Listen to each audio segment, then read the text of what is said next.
BJP को कि आने वाले निर्वाचन में भी यही होगा व्यवस्था, इस सरकार को हम हटाएंगे, फिर वापस जनता की राज पिपरा के अंदर ले आएंगे। इसका संदेश जो है यहाँ से पहले दे रहे हैं। हमने देखा कई मील दूर बसें रोक दी गई, ट्रेन रोक दी गई, लोग पैदल आ रहे इस धूप के अंदर, अभी भी कई सारे नहीं पहुंच पाए। ये याद दिलाता है कि हमारे आजादी के संघर्ष में जब एक बहरी सरकार को सुनाने के लिए शहीद भगत सिंह ने एक बम फेंका था दिल्ली के असेंबली में, तभी उन्होंने कहा था कि हमारी राजनीति हिंसा की नहीं है, हमारी राजनीति है इस बहरे सरकार को सुनाने की। और आज आप सभी लोग यहाँ पर अगरतला के अंदर इस बहरे सरकार को सुनाने के लिए जनतांत्रिक तरीके से, शांतिपूर्वक तरीके से इस विशाल महासभा धमाका जो है सरकार को सुना रहे हो कि जनता के हित में काम नहीं करोगे तो आपका राज यहाँ पे नहीं चल सकता। इसको हम लोग सब मिटाकर हटाएंगे और हमारे सब मांगों को आपको मानना पड़ेगा या गद्दी छोड़ के, सरकार छोड़ के आपको वापस घर जाना पड़ेगा। ये संदेश, ये धमाका आज यहाँ से सुनाई दे, क्योंकि आज पूरे देश भर कुछ और जगहों पर चुनाव हो रहे हैं। हिमाचल प्रदेश में हो रहा है, गुजरात के अंदर हो रहा है, और इन सब जगह पर हमारे प्रधानमंत्री जी जाते हैं और वहां पर आश्वासन देते हैं। पुराने प्रोजेक्ट 5 साल पहले जिसका उद्घाटन उन्होंने खुद किया, उसका फिर से उद्घाटन करते हैं और ये कहते हैं कि बीजेपी को चुनो तो आपकी भलाई होगी, आपका विकास होगा। आपके पास भी आ रहे हैं, सुना है 1 हफ्ते के अंदर यहाँ पर भी वही तमाशा चलेगा, यहाँ पर भी नए चीजों के ऐलान करेंगे, घोषणा करेंगे, लेकिन असलियत क्या है? लोगों के अंदर इतना आक्रोश है उनके नीतियों के खिलाफ कि आज हिमाचल के अंदर चुनाव की घोषणा की, साथ ही साथ जो गुजरात में होना था वहां पे घोषणा नहीं किया। क्यों? पूरे देश भर में अमूल दूध का दाम बढ़ाता है 2 रुपए प्रति लीटर, लेकिन गुजरात को माफ कर देता है। गुजरात के अंदर वो कहते हैं कि 2 सिलेंडर देंगे सबको, 1650 करोड़ रुपए खर्च करते हुए ये लालच दे रहे चुनाव से पहले कि वोट खरीदने के लिए। अगर चुनाव का घोषणा हो जाता है तो ये सब नहीं कह सकते, तो घोषणा, ये सब घोषणा करने के लिए चुनाव आयोग को उन पर भी ये अफसोस की बात है कि उन्होंने ये घोषणा नहीं की, साथ साथ जो होना चाहिए था। लेकिन इसी तरीके से लालच दिलाने की पूरी कोशिश होगी चुनाव से पहले, ताकि वोट बटोरे और लोगों की गुस्से को नरम करने की कोशिश करेंगे। ये सावधानी आपको भी दिखानी होगी। यहाँ पर भी आएंगे और वही काम करेंगे, वही काम करने की कोशिश करेंगे और आप सबको समाधान देना होगा कि मोदी जी आपका पोल नहीं चलेगा, आपका पोल खुल जाएगा और हम लोग सब निश्चित रूप से तय कर चुके हैं कि जनता के हित में जो काम करेगा उन्हीं को हम जो है सरकार की जिम्मेदारी देंगे और किसी को नहीं। और अभी आपने सुना ये डबल इंजन की सरकार के कामकाज हमारे कॉमरेड जितेंद्र चौधरी से कि किस तरीके की जो कामकाज जो चल रही है उसके खिलाफ लोगों के अंदर जो असंतोष और गुस्सा जो बढ़ रहा है। तो आज ये जवाब अगर आप देनी है तो एक तरफ से विपक्षी पार्टियों को कहते हैं प्रधानमंत्री जी ये रेवाड़ी कल्चर जो है ये नहीं चलेगा, लेकिन गुजरात के अंदर वो कर सकते हैं कि सीएनजी और एलएनजी की प्राइस, नेशनल गैस का प्राइस जो है वो कम कर सकते हैं, वो रेवाड़ी नहीं। खरबपतियों को टैक्स का छूट दे सकते हैं, वो रेवाड़ी नहीं है। अपने मित्र बड़े बड़े पूंजीपतियों को उन्होंने जो कर्जा लिया बैंकों में से, बैंकों में जो कर्जा लेते हैं बैंक से, वो किसका पैसा? आपका और हमारा पैसा जो बैंक अकाउंट में, उस पैसे को उसके ऊपर वो कर्जा लिया और कितना कर्जा माफ कर दिया मोदी साहब ने? 11 लाख करोड़ रुपए पिछले 8 सालों में 11 लाख करोड़ रुपए की माफी कर दी। ये लूट नहीं तो क्या? लेकिन ये रिवाड़ी नहीं, ये सब लालच देकर चुनाव के सामने वोट खरीदने की जो पूरी की पूरी कोशिश है, इससे हमारी अर्थव्यवस्था को बर्बाद कर रहे हैं और लोगों की रोजमर्रा जिंदगी को बर्बाद कर रहे हैं। आज ये आंकड़ा निकला कि अक्टूबर के पहले 19 दिनों में तकरीबन 3% हमारे देश के अंदर बेरोजगारी बढ़ गई हमारे नौजवानों को। 3% का मतलब क्या होता है देश में? 3% का मतलब 4 करोड़ लोग। 4 करोड़ लोग हमारे देश के अंदर नौजवान वो और ज्यादा बेरोजगार हुए हैं इस 19 दिनों में। महंगाई के ऊपर कोई अंकुश नहीं। दुनिया के अंदर आंकड़े और संस्था बताते हैं कि सबसे ज्यादा अगर भूखमरी की बीमारी अगर कहीं पर बढ़ी है तो वो हिंदुस्तान में। अपनी सरकार नहीं मानती है सवाल को, वो कहते हैं ना खुद की आंकड़े देती है सरकार, ना दुनिया के आंकड़ों को मानती है। और ये कोविड महामारी के चलते में जितने तादाद में लोगों के अंदर गरीबी बढ़ी है, उससे 2/3 पूरे दुनिया की गरीबी जो बढ़ी है उसके 2/3 का हिस्सा शर्म आती है वो अपने भारत से। यानी गरीबी हो, बेरोजगारी हो, भूखमरी हो, यहाँ पे सबके अंदर लोगों के ऊपर अत्याचार बढ़ते जा रहे हैं। लेकिन अमीर अमीर होता जा रहा है और गरीब गरीब होता जा रहा है। ये सरकार सिर्फ लुटेरों के लिए है। देश की संपत्ति को लूट कर अपने मित्र पूंजीपतियों को उनको जो है मुनाफा बनाने का मौका दे रहे और वहां से जो उनको जो पॉलिटिकल फंडिंग के रूप में जो पैसा मिलता है उस पैसे का गलत इस्तेमाल करते हुए लालच देकर वोट खरीदकर वो जो है चुनाव जीतने की कोशिश करते हैं। लेकिन ये अब चल नहीं पा रहा, उनसे खुद गुजरात के अंदर नहीं चल पा रहा। उसलिए डर के मारे वहां पर चुनाव का घोषणा नहीं किया, वहां पे ये नए लालच वाली स्कीम जो है वो लागू कर रहे। लेकिन आज के दिन ऐसी परिस्थिति में ये एक नया उसूल बना दिया भाजपा ने आज कि चुनाव अगर हार भी जाए तो वो जो है सरकार वही बनाएंगे। हारेंगे चुनाव लेकिन सरकार बनाएंगे क्योंकि विपक्षी दलों के एमएलए को खरीद अगर खरीदने के लिए तैयार नहीं होता विपक्षी दल का एमएलए तो उसको ऊपर आपके सेंट्रल एजेंसीज को चला दीजिए, ईडी और सीबीआई को, और उससे डराकर उसको जरूरत पड़े तो गिरफ्तार करवा लो, तो उसके जेल में बंद कर दो।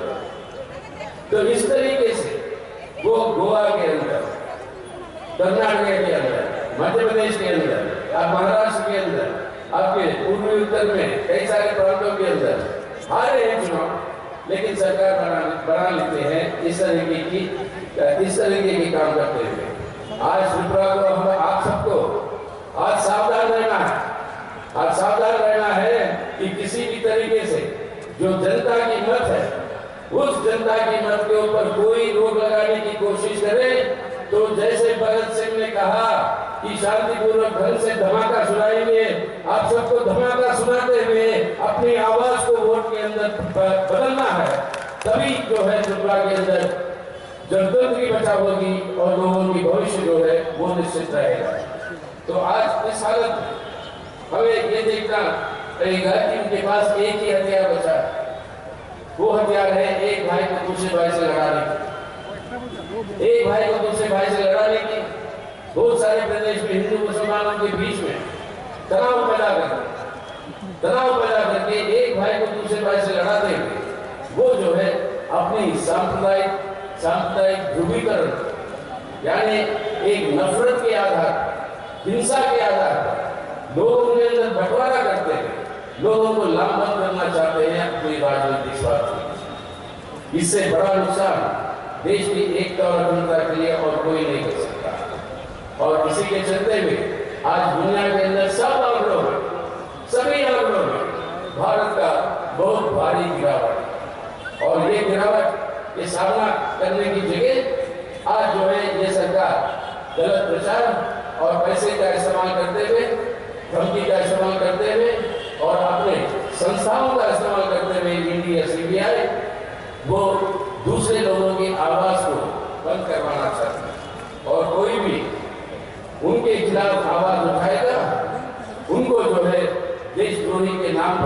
उनके ऊपर आरोप लगा के जेल में रखे थे।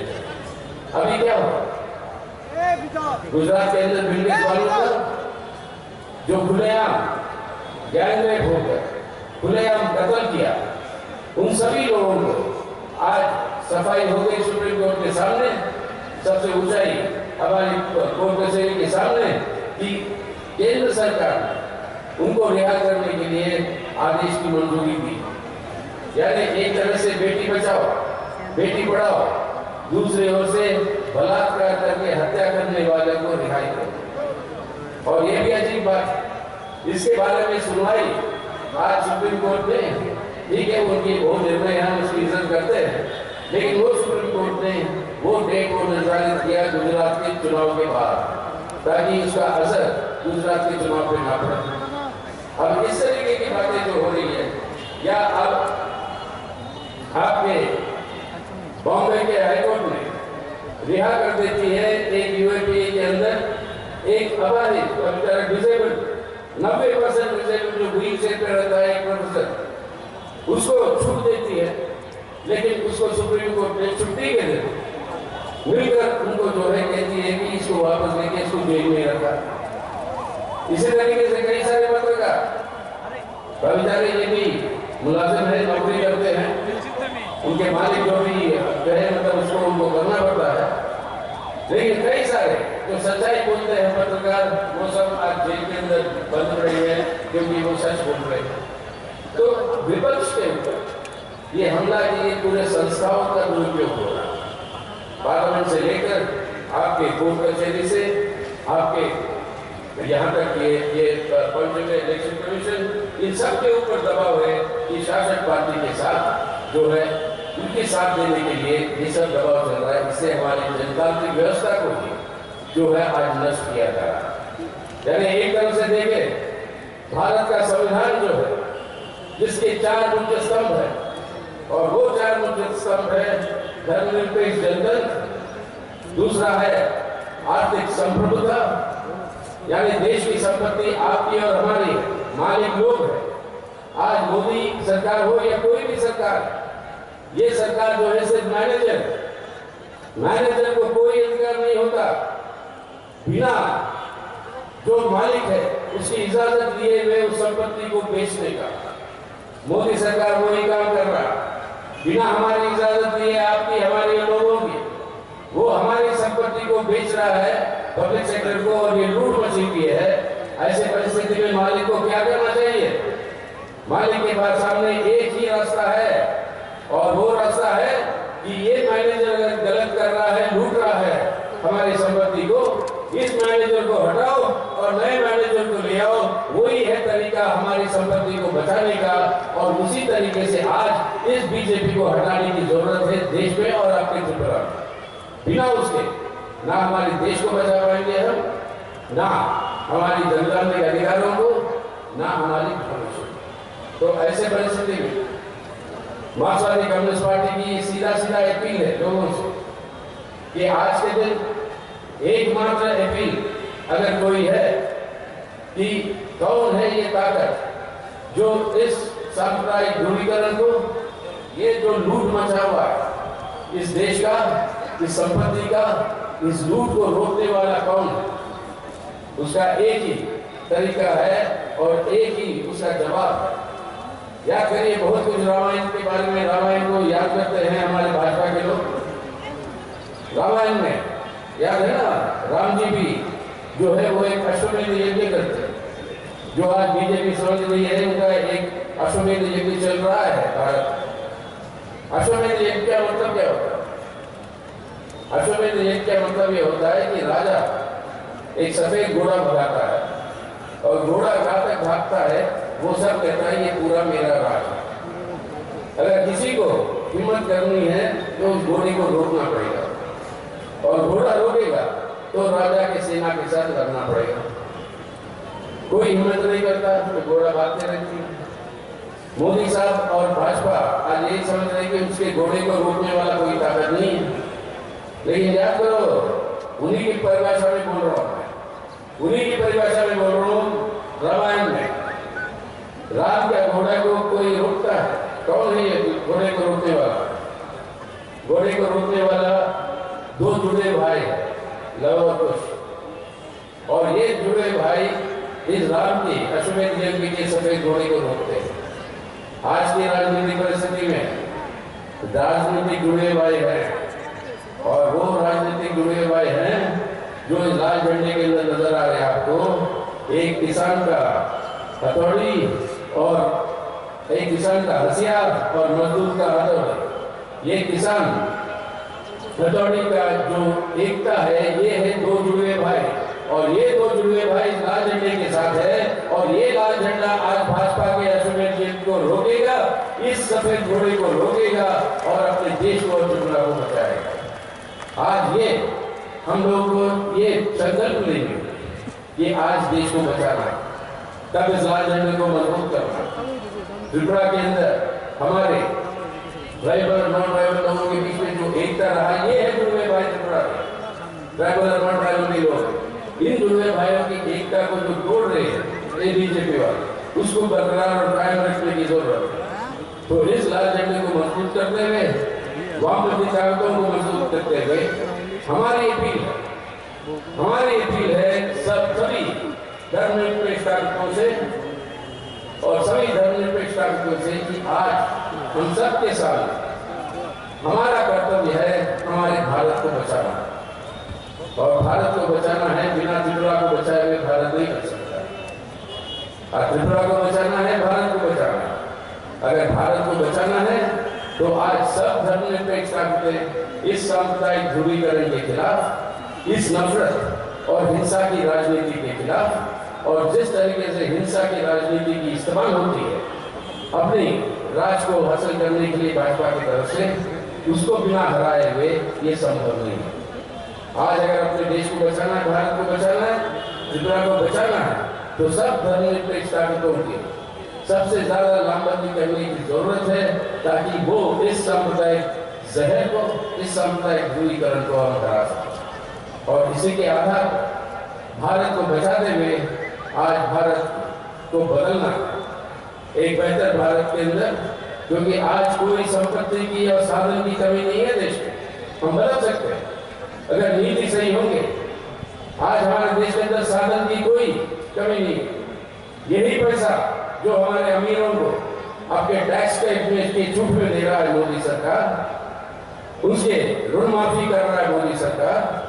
11 लाख करोड़, जैसे मैं पहले बोल रहा था आपको, 11 लाख करोड़ रुपए का जो ऋण माफी किया पिछले 8 सालों में, अगर वो नहीं होता, यही पैसा खर्च करता मोदी सरकार हमारे देश के अंदर सड़कें बनाने के लिए, नहरें बनाने के लिए, तो लाखों करोड़ों की तादाद में नए नौकरियां सृष्टि होती है। हमारा नौजवान भटकता नहीं, बेरोजगार, उसके लिए नए नौकरियां सृष्टि हो सकती है, और वो नए नौकरियां जब नौजवान को मिलेगा, वो जब उसका वेतन खर्च करेगा, तब ये बंद पड़े कारखाने, छोटे मोटे कारखाने, ये सब खुलेंगे और रोजगार और बढ़ेगा। ये रास्ता सामने है, ये विकल्प है सामने। ये विकल्प के चलते हुए हम भारत को और त्रिपुरा को और पूरी देश के हर हिस्से को हम बदल सकते हैं, एक बेहतर समाज में, एक बेहतर प्राप्त है। लेकिन वो करना है तो इन राजनीतिक ताकतों को सरकार से दूर रखना होगा, तभी ये संभव है। तो वैकल्पिक नीतियां हैं, साधन है देश के अंदर, लेकिन सबसे बड़ी अड़चन है ये भाजपा और उसकी नीतियां और उसकी नफरत और हिंसा की राजनीति, उससे मुक्त पाना जरूरी है।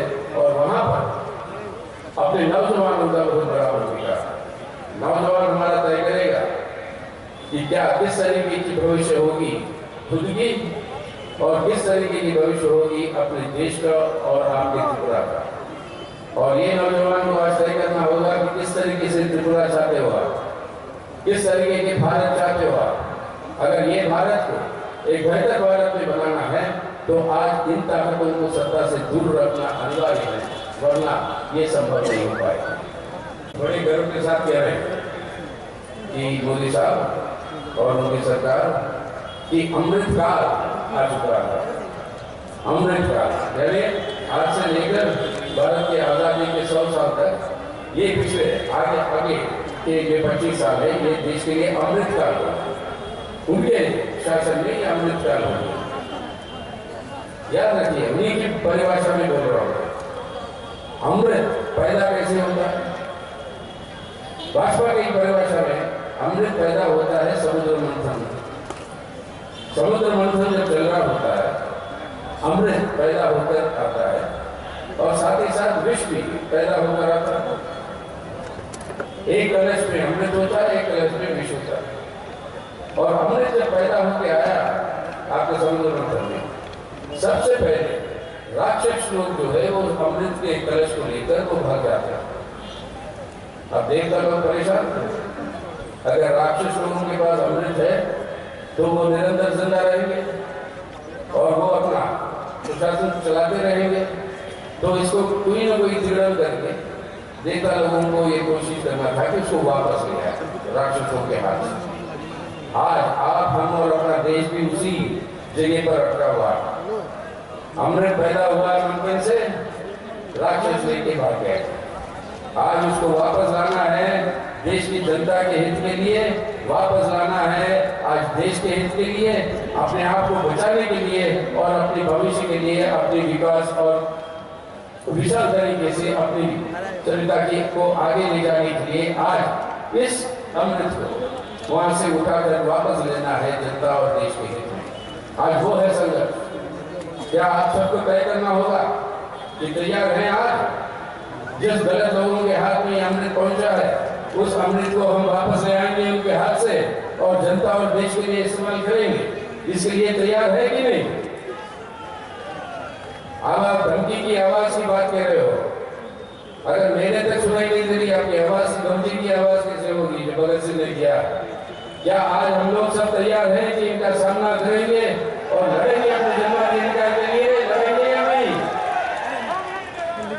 तो आइए हम सब मिलकर आज सिर्फ त्रिपुरा को बचाना ही नहीं, त्रिपुरा को बचाते हुए उसकी उन्नति करते हुए हमारे देश भारत को बचाना है, ताकि आने वाले दिनों में एक बेहतर भारत का निर्माण करें। और वो कर सकते हैं अगर हम लोग सब तय करें, करके दृढ़ता के साथ सामने आए तो वो कर सकते हैं।